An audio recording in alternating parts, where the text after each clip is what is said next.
Hey everyone, this episode is brought to you by Avalanche. Everyone's favorite red coin is a fan of On the Margin, and we are a fan of Avalanche as well. Talked about it on the program before. Avalanche is a very cool solution. Their subnets allow for a very scalable blockchain that's also interoperable at the same time. And it's not just me. The institutions are noticing and they're building on the Evergreen subnets as well. You're going to be hearing all about some of those institutions later in the episode. For now, Avalanche, thanks for making this possible.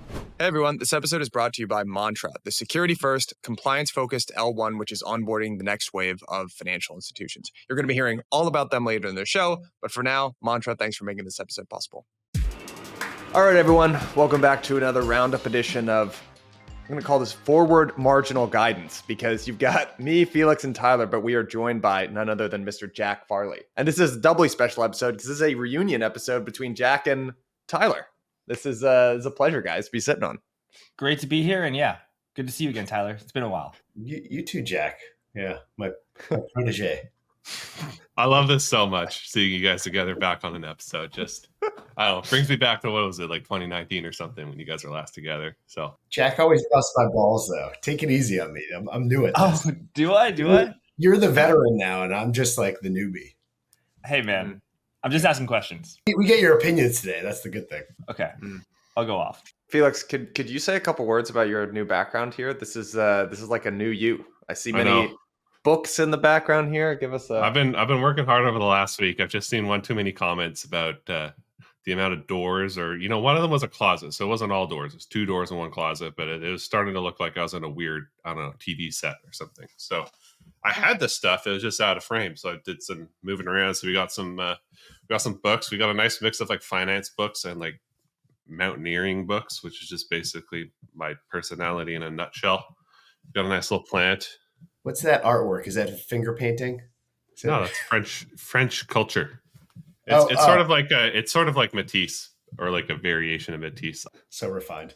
Well, why don't we get into it? We have a lot of charts, a lot of thoughts, but I would love to just start a bit with talking about this deluge of economic prints that we've got this week that were all pretty soft. First starting off this morning, even we just got the Chicago PMIs that came in at 35.4 versus the 41.1 expected, which was, I believe, the 2020 COVID lows that were already approaching there.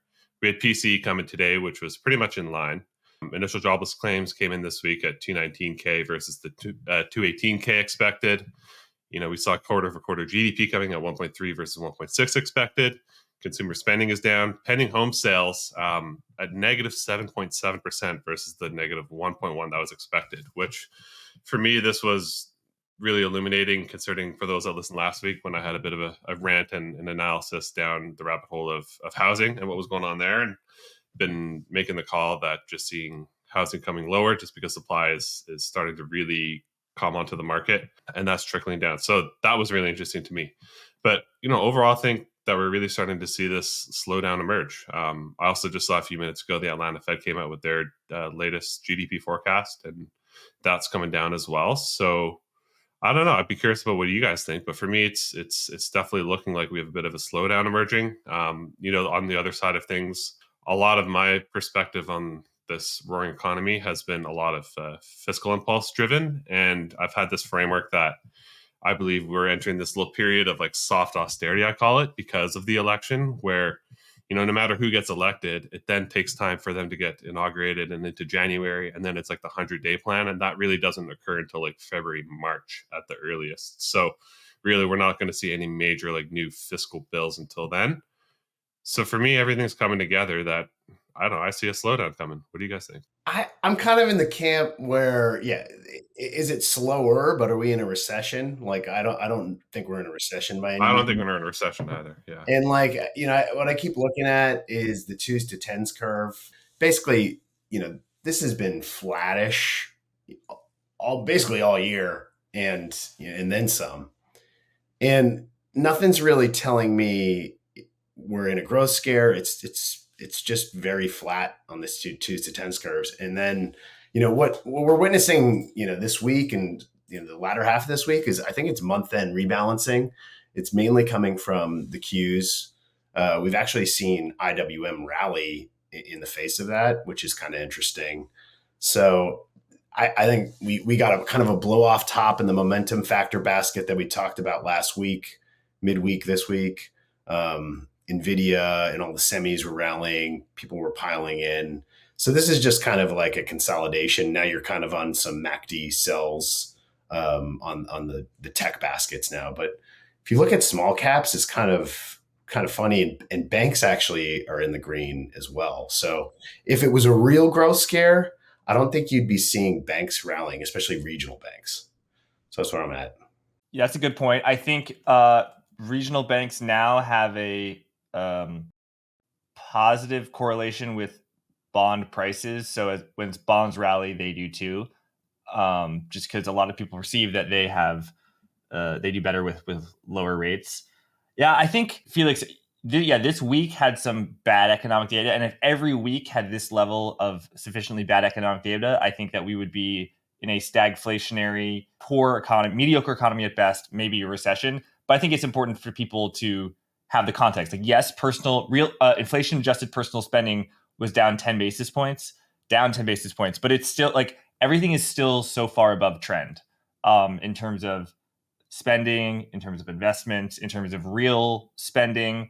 So yeah, I think this data print is like will give life to the recessionista crowd. But I mean, they've just been so wrong, and I think that's important for the background. But yeah, this is definitely bad data, no doubt about it. And the Chicago PMI, I mean, I feel like a lot of those charts from the Chicago PMI kind of look like the artwork in Tyler's background. They're pie charts asking like people how they feel about. Dude, that's my son's artwork, dude. Hey, maybe he should do the Chicago PMI. So this chart is the actual Chicago PMI. I'm talking about they have a pie chart I can share with the people later about like what are you feeling? Like it's basically it's a relative from, it's asking you how are you doing relative to last month, and I think it's very emotional data that people, if people are constantly reading about how everything is bad, they're going to have I think the vibe in America is bad. But I think that the actual hard data is much better than the data suggests.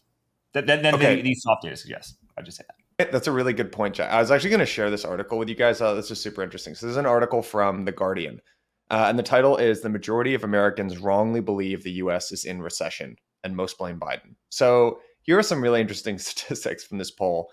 55% of Americans believe that the economy is shrinking, and 56% think that the U.S. is experiencing a recession, despite the growth in GDP. 49% of people that were polled believe the S&P 500 index is down on the year, even though the index went up 24% in 2023 and is up more than 12% on the year. This one is the craziest one to me. 49% of people believe that the unemployment rate is at a 50-year high, although the unemployment rate has been sub 4% and is near a 50-year low.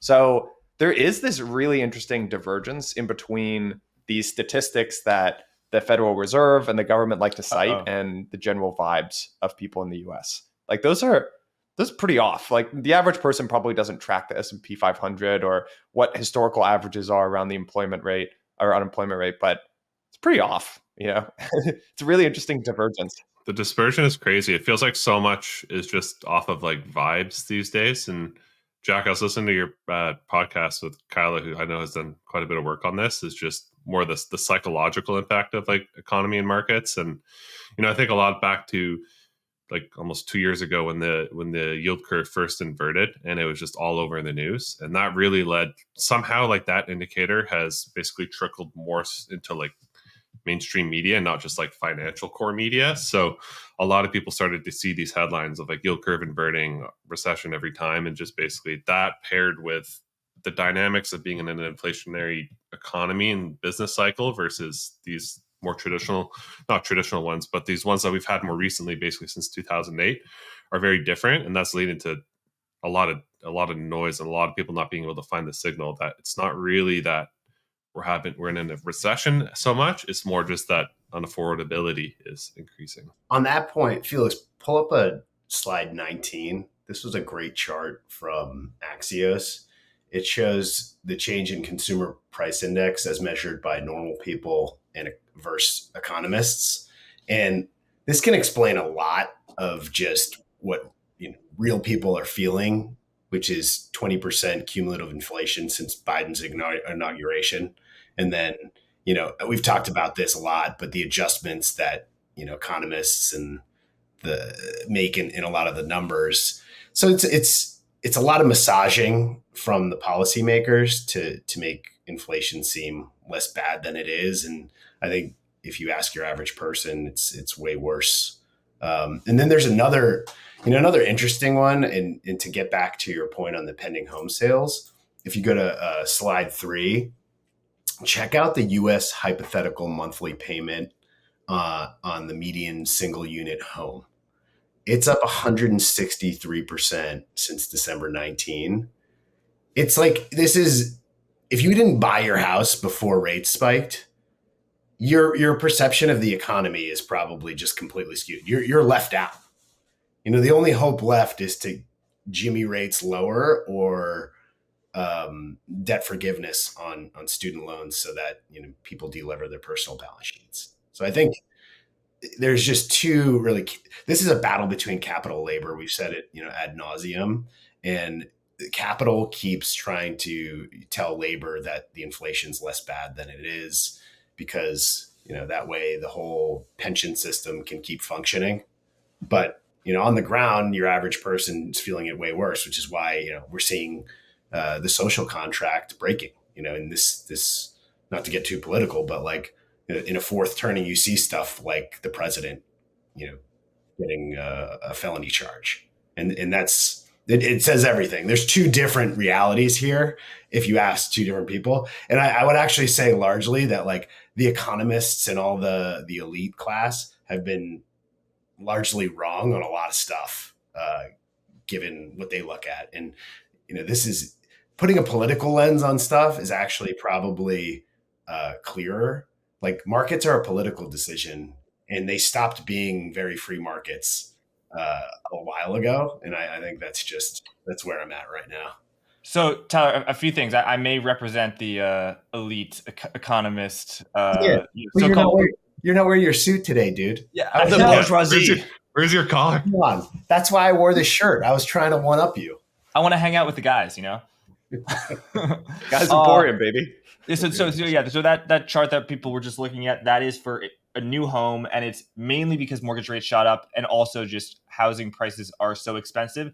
And I think it's about different sectors of society, not just high income versus low income and capital versus labor, but homeowners who are 40 years old who bought their homes before interest rates shot up, and 31-year-olds who didn't get that opportunity. And I think that society is extremely segmented into who has benefited and who has not. And also on that consumer price index chart before, it wasn't the measure. It is a perceptions of the CPI, which was the consumer price index. It's just most people think about consumer price index inflation as, oh, things are 28%, 30% more expensive than 2019. Whereas economists say, look at the constant year over year change and say, inflation was going up. The CPI index was going up 8% per year at the top, 8.5%. And now it's only going up 3%.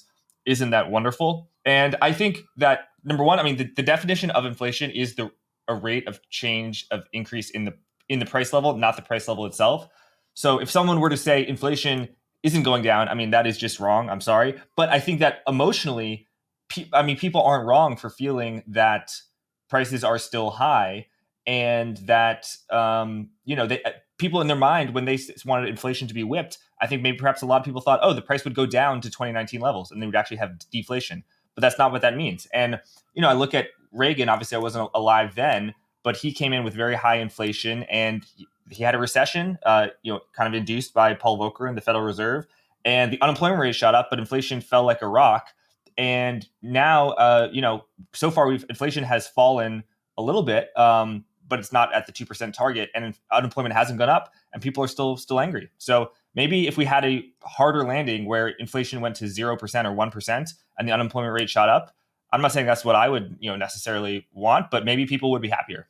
Yeah, I don't think BlackRock and Vanguard would be happier, but a lot of other people would be.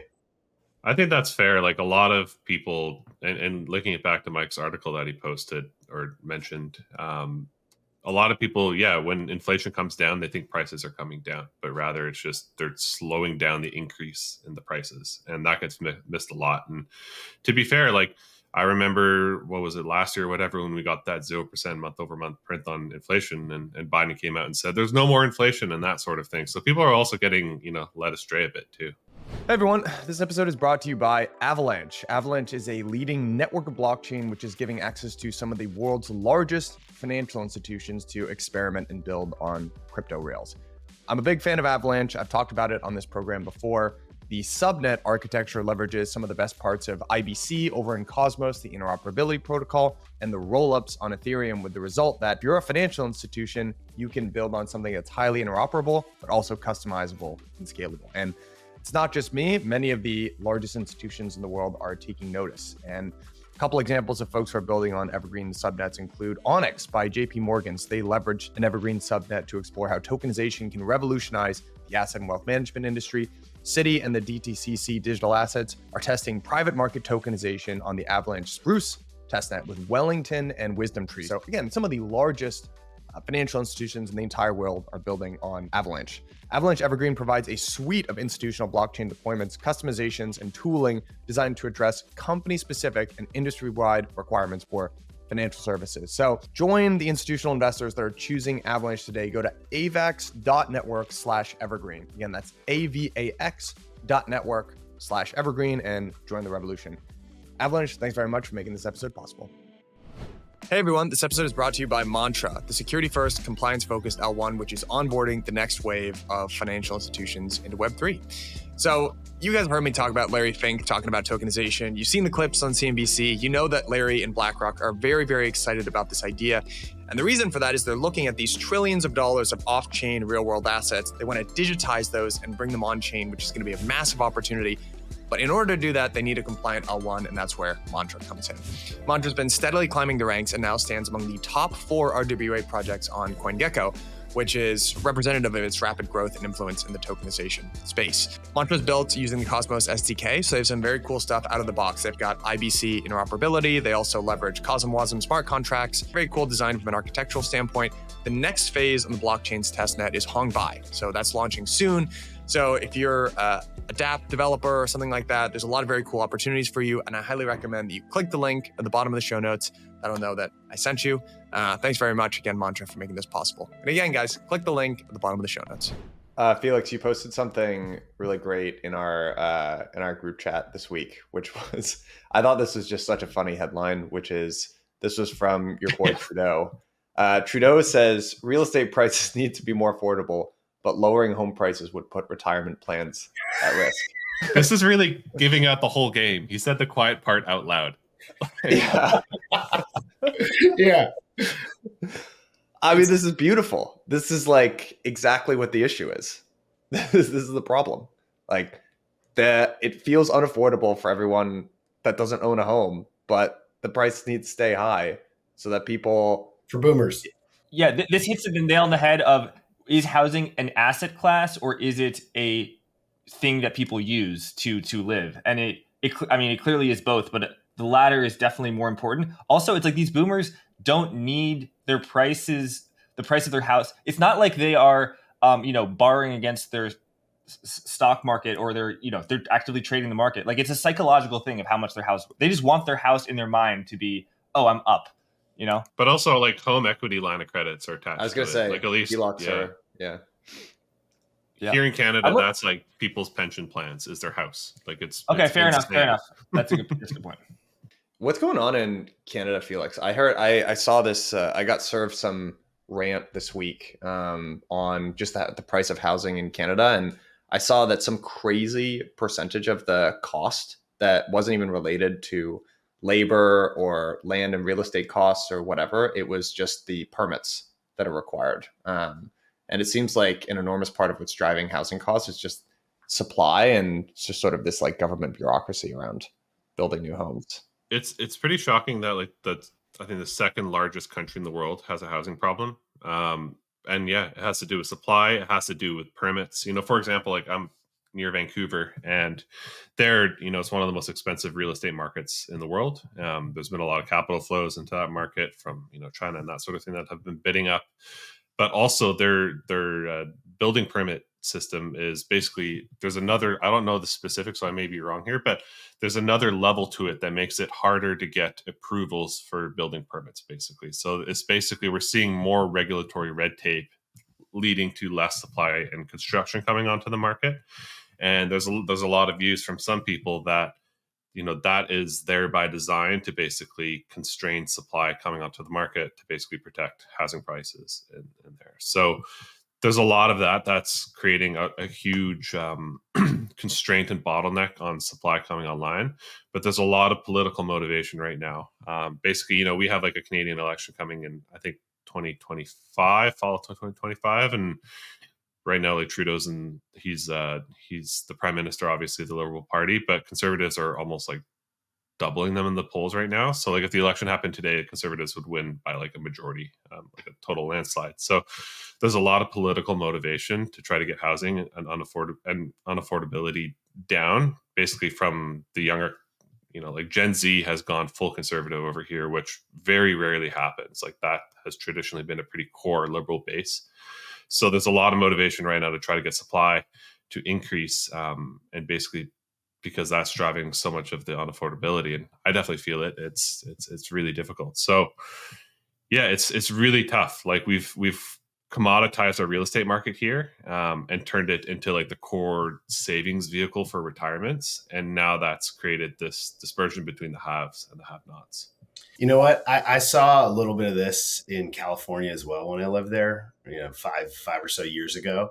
They have this thing called Prop 19, which is essentially, if you bought your house in the 1970s and it was $70,000 a year, you got struck, your property tax got struck at that level. So basically what it created, you can't even raise your property tax because Prop 19 would just keep it there. So if you're living in a $5 million house in California and you're paying $70,000 in property tax every year anyway.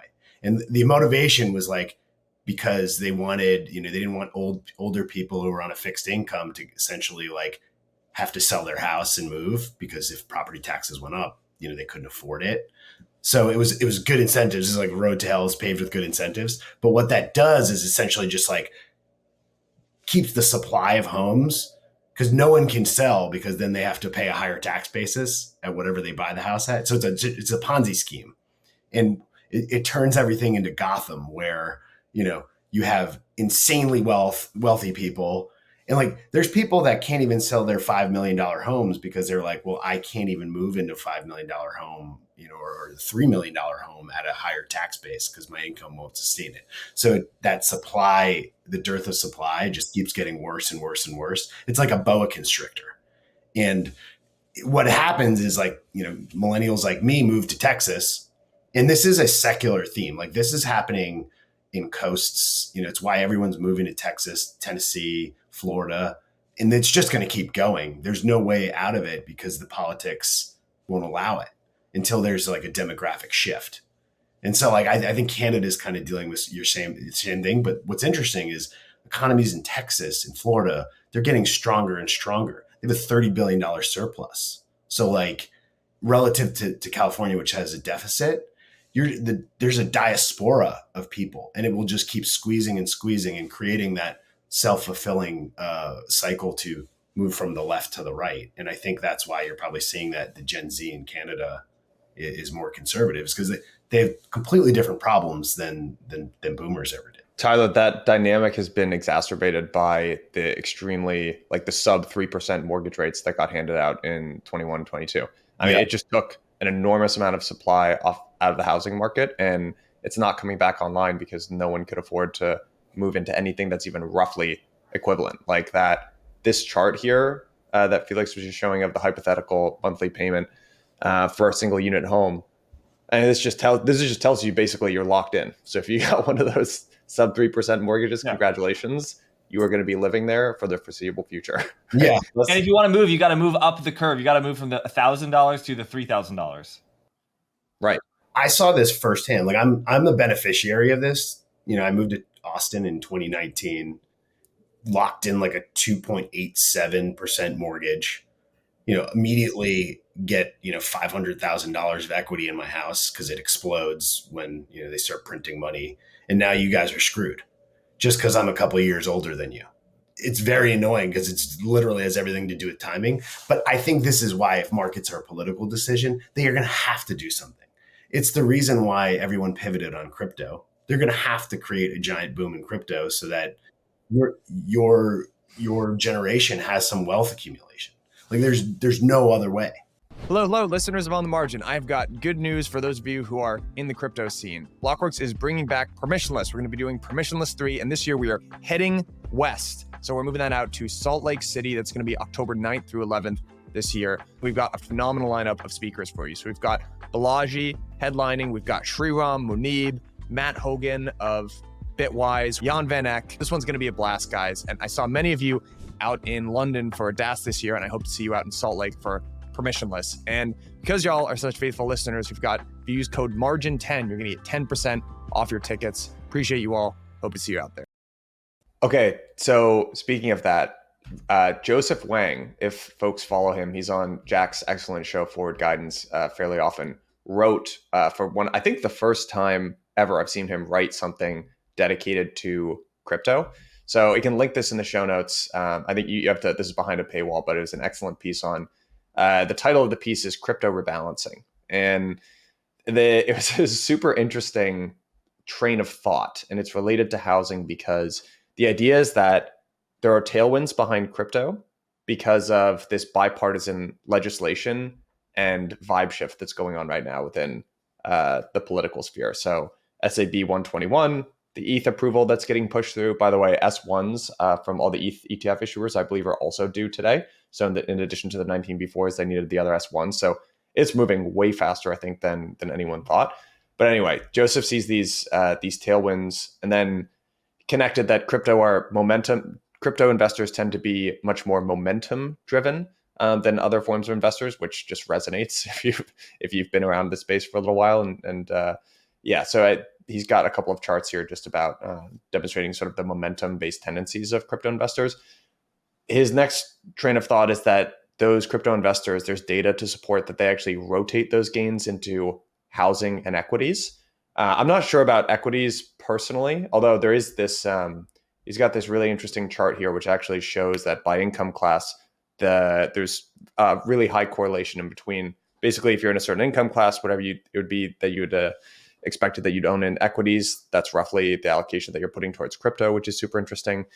But he's basically connecting this idea of there's a bullish tailwind for crypto in general, and then people are going to take some of that wealth and growth and reallocate it to TradFi assets, which is super interesting. And I think it was interesting to see, first of all, a guy like Joseph connect these dots. I haven't really seen anyone else follow this sort of logical train of thought, but it also resonates with a lot of people that at least I know in crypto, which is honestly, they don't really tend to rebalance into equities, but they kind of view crypto as the only way that they can buy a house. I can throw an anecdote that that's what I do personally. Like I was sized like pretty much almost all my liquid net worth at the lowest in the crypto.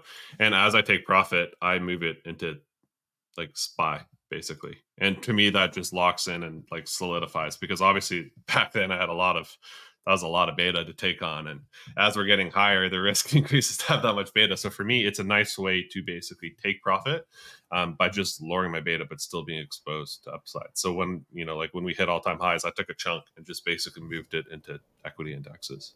And you know what boomers do is they take the SPY and then they roll it into treasuries. Bet more. How it's supposed to work. Yeah. I'm de-risking into the Qs. Yeah. Can I bring up something on the deriv side, which is kind of funny? There's a little interesting phenomenon that's going on here, and hedges are not working. So like if you bought VIX calls to hedge out your tech book this week or S&P, VIX is down and the S&P is down 50 bips. The Qs are down 1.5%. So like your downside hedges are not working right now. And I think there's a whole phenomenon that's going on right now that no one really understands. So this is, I think, mostly demographic. These are derivative income funds. And essentially what it is just like selling calls against your portfolio and generating yield. And it says this is only on Morningstar, so 120 billion of AUM for Morningstar derivative income funds. But this strategy has like trillions of dollars in it of structured products. And if you look at income funds across the globe, it's essentially just you're generating yield. And what's happened is bond yields have gone so low that you're not really getting paid for your risk. Like if you look at spreads, they've come in so much, and what you have to do is you have to go higher up in the capital structure to generate a little bit more yield. So you own an equity and then you sell a covered call against it, if that makes sense. And so this dynamic just constantly happens. It's like a giant liquidity cycle, right? And it forces the risk out, each respective asset class. So, boomers corner the float in bonds, then they go to derivative income funds because that's one step higher in the capital structure. Then, it pushes people out to the spheres of like crypto, et cetera. And what's interesting is like hedges aren't working. Now, if you go to the next slide, so this is the realized volatility. So this is looking at how in the past, how volatile the S&P has been over a 20-day basis and a 10-day basis. We're looking at like, single digits, like 9.3 and 7.9 of realized volatility. And implied volatility is forward looking, and it has a tendency to meet at realized. But what's happening is I think you have so many of these volatility selling products that if you buy to hedge your book, if you buy VIX calls or S&P puts to hedge your book, you have all these you have trillions of dollars of derivative selling that's essentially like nullifying your protection buying. So protection, buying derivative protection is just not working at all. And what's interesting is, we're seeing the Qs are actually selling off now, and those hedges aren't working. At what point do just people abandon buying VIX calls and S&P puts and QQQ puts? That's an interesting dynamic we're heading into, where do you end up just shorting more instead of buying protection? There's just so many. I think derivatives have proliferated to the point where they're now a player on the field. They're causing asset prices to move rather than reacting to asset prices.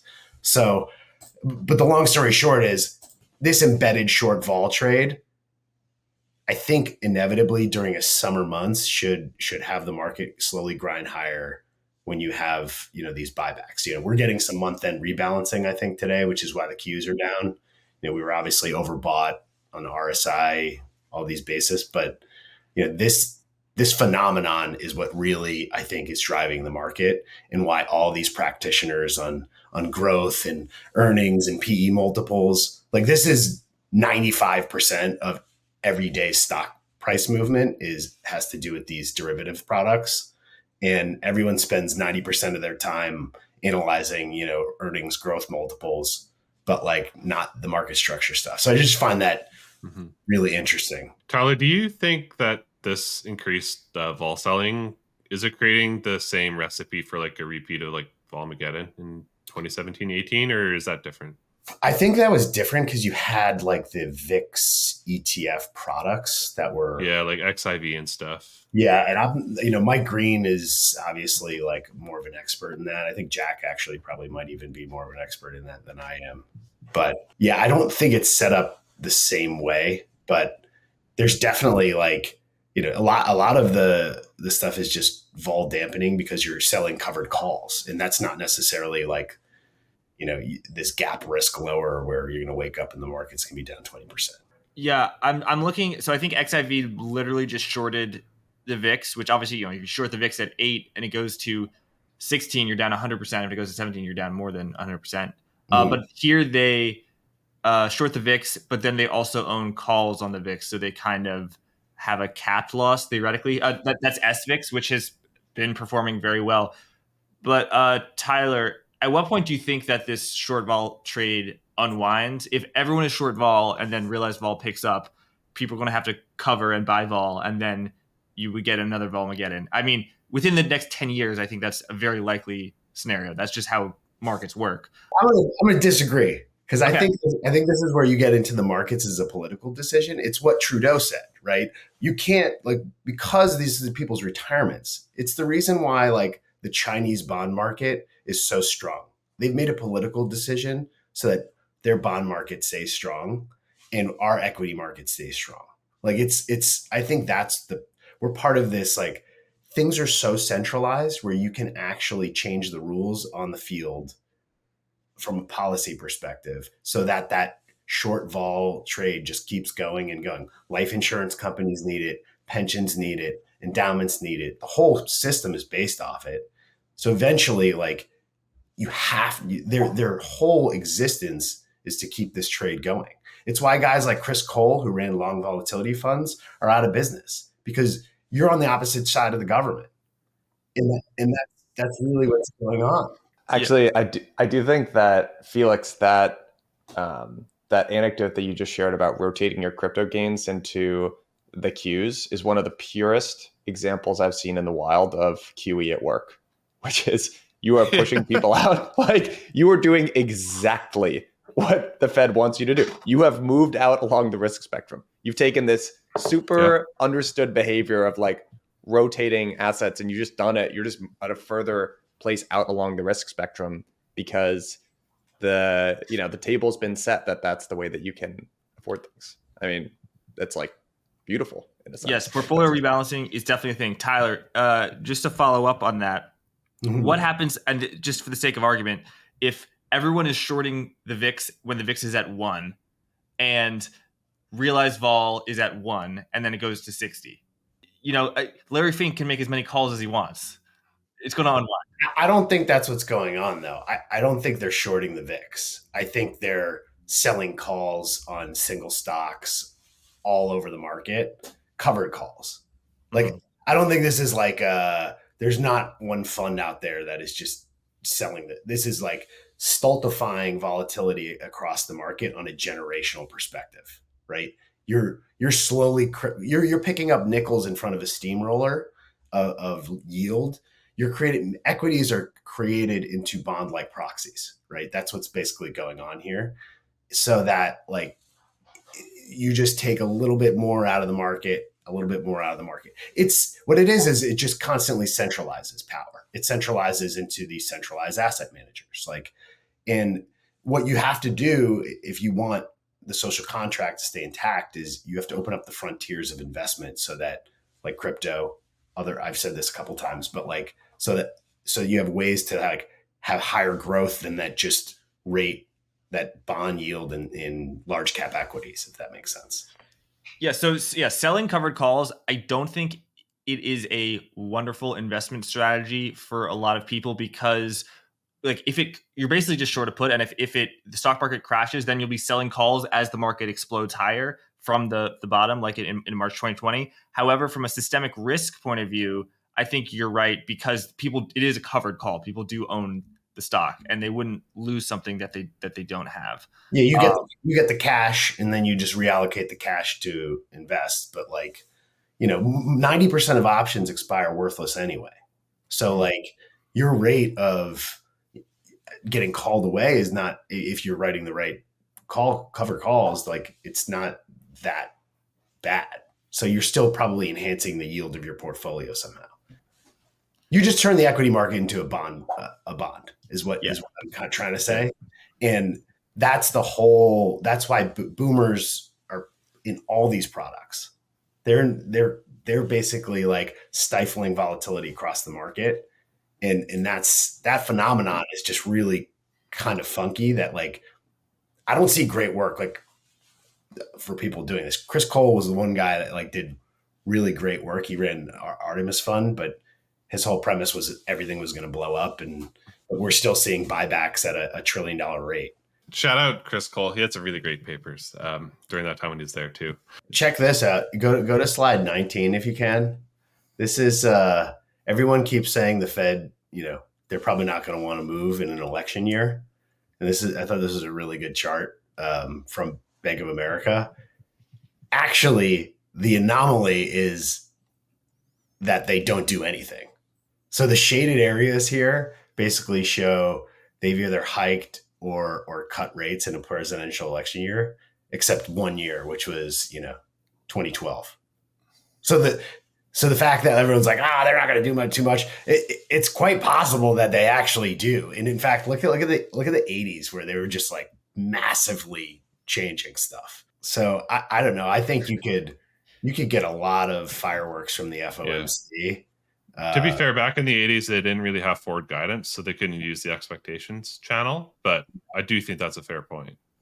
This is also a good chart for the fact that like we're understanding monetary policy software, the software we have, way better. Because like look at how many hikes are in the 80s and 90s, and then it shows that the volatility is slowly getting lower and lower because we can the forward guidance. Props to Jack, great title. This is really interesting chart to show, Tyler, because I feel like we're just in a really low trust era where depending on whatever your political persuasion is, you're inclined to say, of course they're going to rig it. They're either rigging it against the incumbent or they're rigging it for the other guy or whatever. And so it's really interesting to see the data presented like this. Mm-hmm. I wonder. I'm kind of curious how much it matters all that much at this point. Like, let's say we did end up getting 3 rate cuts, by the end of the year. Do you think that has a massive impact on markets at this point? I mean, I feel like we've talked about this on the show before, but the more important thing is just the amount of fiscal spending that's going on, which feels pretty independent of what the Fed is doing. So, yeah, I mean, I think it's important, but I'm not actually sure that the rate expectations are like moving markets all that much at this point. But yeah, I think the election actually probably, who cares if they move 25 basis points or 50 or whatever it is. I think your policies, if Trump stays the leader here and he's going to juice the market. I mean, we've already seen him pivot to pro crypto. There's a game theory type thing that could go on here with how do you delever the economy, and put the US dollar right next to Bitcoin. And then, just theoretically, if you want to battle China, you put the US dollar right next to Bitcoin, and then you sell your gold reserves, which were one of the largest gold holders. Could you imagine if that happened? And you say, hey, you're going to plug into this decentralized, ecosystem that sits right next to the dollar. And meanwhile, China's buying, gold, which is clunky and really hard to utilize. We're going to the 21st century economy. You could really play out a geopolitical, like, big time move there at the same time and delever a lot of the debt if you did something like that. And I think Trump's thinking like that. I think he is too. I mean, Trump is one side of the populist coin, and that's just like a very, for folks who haven't been following along on his crypto stuff. Well, also, I mean, I guess we should talk about the fact that he is now a convicted felon and the impact that has on his election. Yeah. That odds. There's actually a really great chart here. Felix, would you mind pulling up chart 10? And this is going to seem silly to some people, but there are meme coins for both Trump and Biden. One is Trump and the other is Biden. And the way that the market is treating these coins is something akin to prediction markets.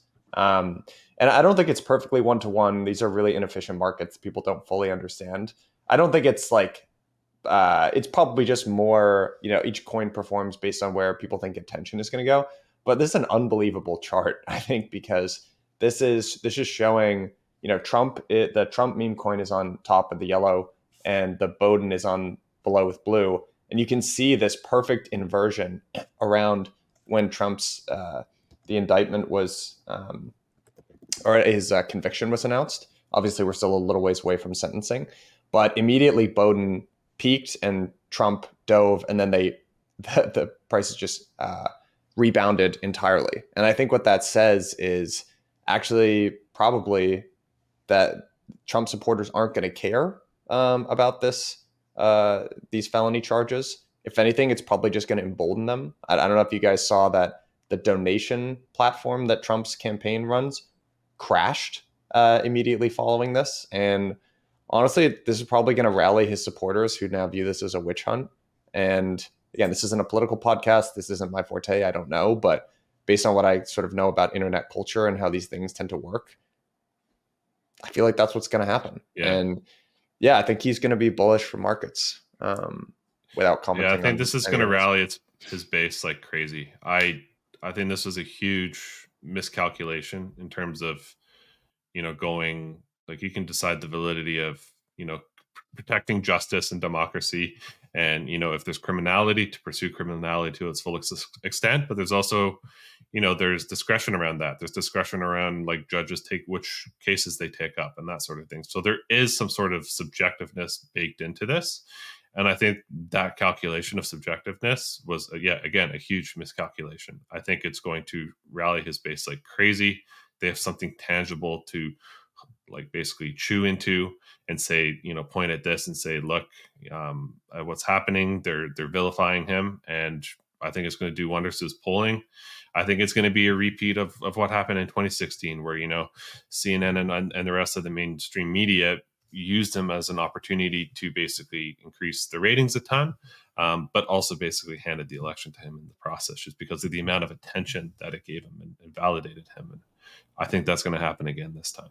You know what else is, there's like $9 trillion of debt that needs to be rolled, of which like 1.7 is like commercial real estate in the next like 3 years or so. And you're going to have to lower rates or create inflation high enough or wages high enough to sustain those debts as they, re-roll to the higher, interest rate. So I think Trump knows that whole thing. He's a real estate guy. All his buddies are real estate guys. I got to imagine, maybe that's why we're seeing a bid in KRE today. It's kind of we're seeing a rotation into small caps in general. And, if inflation stays low, we could see that, keep going, which is why Druckenmiller probably owns IWM calls. It's so funny. I was thinking about this. Felons aren't allowed to vote. And if Trump ended up getting elected, this would be the first president to be elected who also couldn't legally vote. I had this discussion with my girlfriend last night. It's just like, is it fair that felons can't vote, but you can run for president as a felon? And he can't, like, is there a gray area around that? Can a felon run for president? Yeah. Wall Street Journal article said yes, I read. Yeah. So that's crazy, I think. But yeah. Yeah. I don't know. I've never really liked the idea that felons can't vote, for what it's worth. Same. An unpopular opinion, but it's kind of like, let them vote. Like, they're not subhuman now that they're a felon. Like, I would let them vote. Guys, I have to dip out here before you do the meme of the day, if that's cool. Yeah. All right, buddy. Go. I know you've got a... Good to see you, Tyler. Yeah. All right. See you, dude. What was amazing about this meme of the week is that this was Tyler's, but I also had the same one that I was going to post. And I showed up in the deck this morning to post and it is already there. So that was awesome. But yeah, it's, maybe we're actually getting to this point because we've had like a few celebrity coins launched this week. So, it's not too far off to start seeing these type of lads. Yeah, I think that's probably good sentiment perspective. I actually, doing an interview yesterday, had a sentiment perspective that I and my guest both started to pronounce NVIDIA correctly. Instead of saying NVIDIA, we said NVIDIA. And maybe that's a sign that things are getting a little bit long in the tooth. I think that's a solid indicator. NVIDIA is a pretty unbelievable story. I mean, I saw it eclipsed 2.75 trillion in market cap. So congratulations to Jensen and the entire team over there. That's rarefied air that those guys are breathing. And I feel like crypto we've still got a ways to go. Like Iggy Azalea and her meme coins. And I don't know why Caitlyn Jenner is tweeting about pump.fun. That's shocking. If anything, I think that's a local top on meme coins and pump.fun. And I never believed in that super. I saw Yano posted a tweet the other day where he's like, I never expected to have Caitlyn Jenner on our homepage. Yeah. I don't know. I kind of like that meme coin, but only for the fundamentals, Yeah, you're a fundamental investor. Same, Jack. Okay. Exactly. Yeah. All right, fellas. I think we can call it here. This was a fun one. And Quinn, shout out, buddy. We missed you this week. We expect you back with much caffeine in you. And we'll see you guys next week. Jack, thanks for joining me. Thanks, guys. Yeah. Thanks, Jack.